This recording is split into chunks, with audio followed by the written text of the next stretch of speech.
wallahi tallahi ina ganin duk ran da nazo gurin manzon Allah to ta hakkaka amali kama atawakkau, duk burace burace na sun cika kaman yanda nake buri.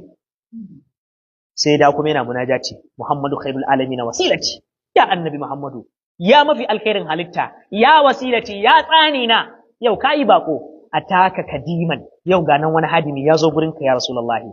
dari'an yana mai kankan da kansa, ya tashaffa'u yana mai neman cetonka ya rasulullah. Ataitu bisinwi, na zo da sirikina, summa ahali da iyalena wa ildati da ƴaƴana, sira'an mun zo mu cikin gaggawa, wa haulal hashimi na tajamma'u, gashi mun zo mun yi da'ira min kewaye raudanka ya rasulullah.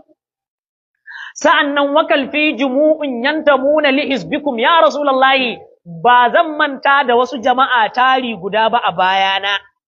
su ma ina so ya ummuhum tashfi'u ajma'u afta'u, ina so wannan tashfi'in da zaka mana a mamaye da mu da su baki ɗaya duk mu shiga ciki. To sai na cewa aya nafsu adraktil amani fa hazihi marabi'u khairun nasi wan nuru yasta'u fa alqat asaha wastaqarrat biha nawa wa niltul muna ma balu aynayki tadma'u. Yana cewa aya nafsu, ya ke raina, lokacin yana ta kuka ne a cikin raudan manzon Allah, yana cewa aya nafsu, ya ke raina, ai adraktil amani, ba kin riski burin ki ba, kina gida cince kina so ki zo Madinan manzon Allah, kina so ki zo, to ai ga mu a Madinan muke fa, ki hakura ki bar kuka mana.